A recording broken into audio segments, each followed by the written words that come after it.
Julia and Tamara weren't just best friends. They were something deeper, something unexplainable. They laughed the same way, cried into the same pillow, wore each other's clothes like they shared the same blood. But they didn't. Years ago, Julia's mother found a baby crying by the roadside. Wrapped in a faded piece of cloth, no note, no name, just eyes full of questions.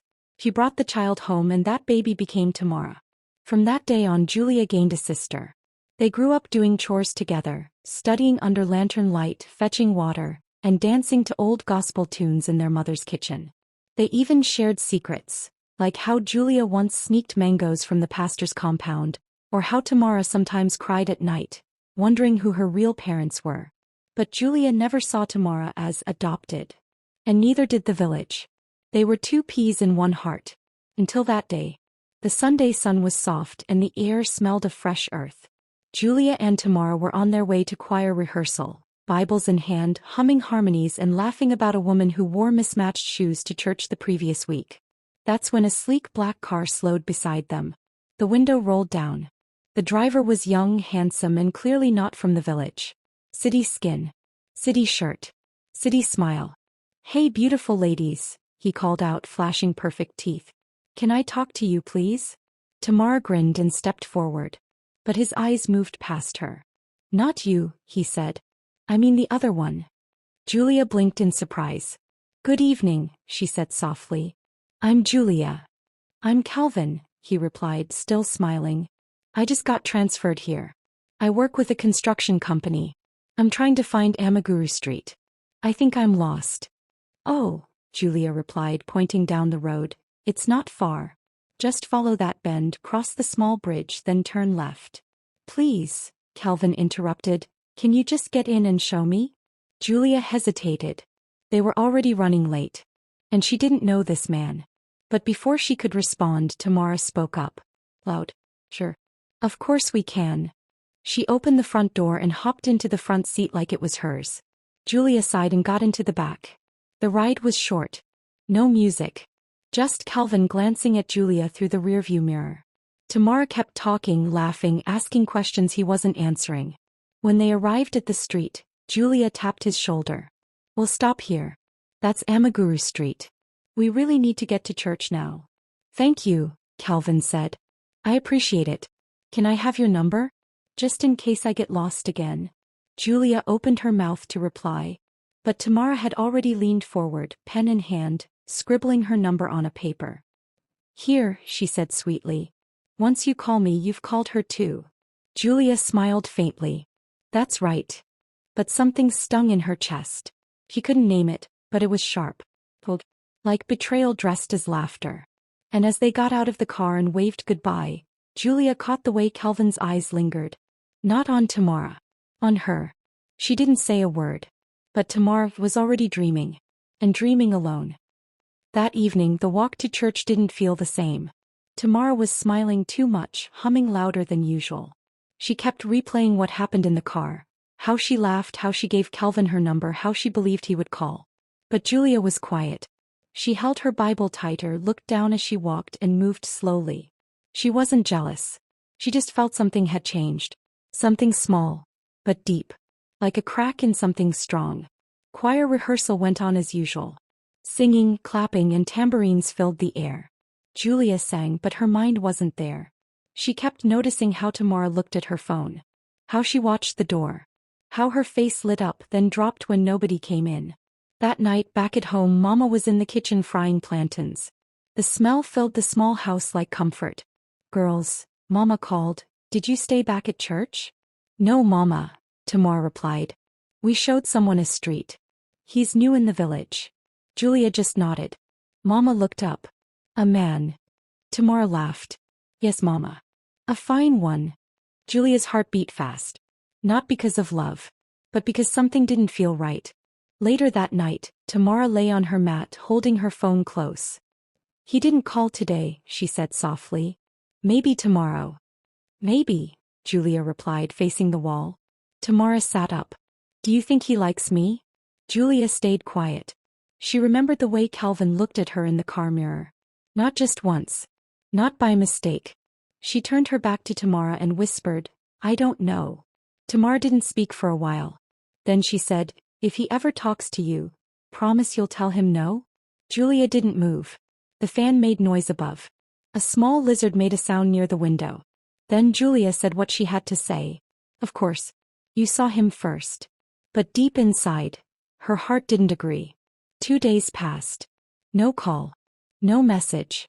Tamara's smile was still there, but it was tired now. Forced. Every time her phone buzzed, she jumped. Every time it was just a wrong number or bank alert, her face fell. Julia noticed. She noticed everything. But she never said a word. On Wednesday evening it happened. They were helping Mama sweep the compound when a black car drove by slowly, the same one from Sunday. Calvin. Tamara's broom froze mid-air. The car stopped. The window rolled down. But this time, it wasn't Tamara he looked at. "Hi, Julia," Calvin said with a warm smile. "I've been trying to find you." Tamara turned sharply. Julia's lips parted but no words came out. Calvin continued, "I know this is sudden, but I was wondering if I could take you out for a walk this weekend? Just a talk. Nothing serious." Tamara's broom dropped. Mama looked up from the veranda, frowning. "Who is that?" Calvin quickly stepped out. "Good evening, Ma. My name is Calvin. I'm working on the new construction project near the health center." "Oh," Mama said with a polite nod. "Welcome." Tamara didn't say anything. Julia looked at her. Her sister. Her secret keeper. The girl who once said, "If he ever talks to you, promise you'll turn him down." Her heart felt heavy. But her mouth was dry. Calvin waited. Tamara's face was blank. Julia smiled weakly. "I'll think about it." Tamara walked away fast. Not toward the house. But down the road alone. That night the house was quiet. Too quiet. Julia sat on her mat, staring at the ceiling. Tamara hadn't spoken a word to her. Not during dinner. Not even good night. Mama noticed. "Is she okay?" she asked. Julia nodded. "She's just tired." But deep down she knew the truth. Tamara wasn't tired. She was heartbroken. Julia stood up, walked to the doorway where Tamara slept. She opened her mouth to speak, to explain, to fix it. But Tamara was already awake, facing the wall, pretending to sleep. Tears soaking into the pillow. The days that followed were awkward. Tamara stopped waiting at the door for Julia. She no longer called out when it was time to fetch water. No more long evening talks. No more sharing hair cream. No more best friends forever. Julia felt it. And it hurt. But she couldn't blame her. Not when she hadn't said no to Calvin. Not when she let him ask. One evening Mama sent Julia to the market. As she picked fresh tomatoes, someone tapped her shoulder. She turned, it was Calvin. "Hey," he smiled. "You never replied." Julia sighed. "I didn't know what to say." Calvin looked around, then stepped closer. "I don't want to cause trouble. Julia, I like you. From the moment I saw you, I liked you." Julia's heart beat fast. He wasn't bad. He was kind. And maybe she liked him too. But every time she remembered Tamara's face, her chest tightened. "I can't," she said softly. "Hi, sister. She likes you." Calvin paused. "But I didn't choose her. I chose you." Julia shook her head. "It's not that simple." She left the market with her basket, but her heart felt heavier than the yams inside. When she got home, Tamara was sitting outside on the wooden bench. Waiting. But she didn't smile. "Did you see him?" Tamara asked, her voice flat. Julia blinked. "Who?" "You know who." Julia looked down. "Yes. At the market." Tamara's voice shook. "And?" "He said he liked me. I told him no." Tamara looked away. "You should have told me earlier." "I wanted to," Julia whispered. "But I was scared of hurting you." Tamara nodded slowly. "Too late." She stood up, wiped her eyes quickly and walked back into the house. Mama was inside the kitchen, unaware of the storm outside. But that storm was growing. And Julia? He felt like she was losing the one person who knew her best. That night, as she tried to sleep, she heard Tamara crying. Swiftly. Painfully. And it broke her heart. Years passed. Tamara never brought up Calvin again. She never mentioned how he looked at Julia that day in the car. She just smiled and moved on. And when Julia told her that Calvin had proposed, Tamara simply said, Congratulations, my sister. I'm happy for you. Julia believed her. Or maybe she chose to. They got married in the village. Everyone celebrated. Even Tamara helped plan the wedding. But something changed after that day. Tamara stopped visiting. She stopped calling as often. And when she did, her voice felt different. Distant. He never said she was angry. She never said she was hurt. He just disappeared. Quietly. Julia and Calvin moved to the city. Got good jobs. Settled into a comfortable life. But there was one thing missing. A child. They waited. 1 year. 2 years. 3. Nothing. Every month Julia hoped. Every month ended in tears. They visited hospitals, prayer houses, and fertility clinics. But the results were always the same. Your womb is fine, madam. It may just be delay. Nature has its own time. But Julia knew. This wasn't just about timing. This was about guilt. She remembered the way Tamara smiled at the wedding. How she clapped, but never caught the bouquet. How her sister slowly faded out of her life.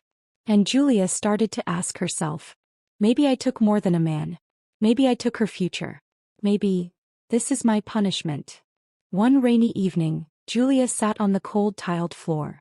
In her hands was a tiny baby dress she had bought in Faith years ago. Calvin walked in and found her there. She didn't look up. Her voice was low. Calvin, maybe we should stop trying. He sat beside her, confused. Stop trying how? Her voice cracked. Let's think about a surrogate. Calvin shook his head. No, Julia. Don't talk like that. God's time is the best. But Julia wasn't thinking about timing. He was thinking about Tamara. The one person who gave up everything, and never asked for anything in return. That night, Julia packed a small bag. She didn't tell Calvin the real reason. She only said, I need to clear my head. Then she boarded a night bus. To the village. The village hadn't changed much. Same dusty road. Same compound. Same faces. But something in Julia had changed. She wasn't carrying a baby. She was carrying a burden. She knocked on the door. Tamara opened it, surprised. Julia. They hugged, but it wasn't warm. From inside, Mama shouted. Julia.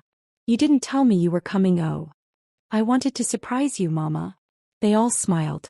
But only one smile was real. That night, while Mama slept, the two sisters sat under the mango tree. The same tree they used to play under as girls. But this night wasn't about play. It was about truth. Julia finally said it. I didn't come here for rest. Tamara turned. Then why are you here? Julia's voice broke. Because I need you. She told her everything. The guilt. Then she said the hardest thing of all. I don't want just anyone to carry my child. I want someone I trust. I want you. Tamara said nothing at first. Julia added, you can say no. I'll understand. Then came Tamara's answer. Soft, painful, brave. Even if I never marry. Even if I carry this child and no one ever knows the truth. I'll still do it. Because I love you. And you're my only family. Julia wept in her arms. The next morning they lied to Mama. They said Tamara had been admitted for her master's program in the city. But the truth? She was going to carry her sister's child. In her body. And in her heart. When Julia and Tamara returned to the city, everything had already been prepared. Julia had rented a comfortable apartment for Tamara. Quiet, fully furnished, close to a private hospital. She made sure her sister lacked nothing. Fruits, supplements, new clothes. Even the curtains smelled like lavender. But no one else knew. Not their mother. Not even Calvin. To everyone else, Tamara was in the city for her master's degree.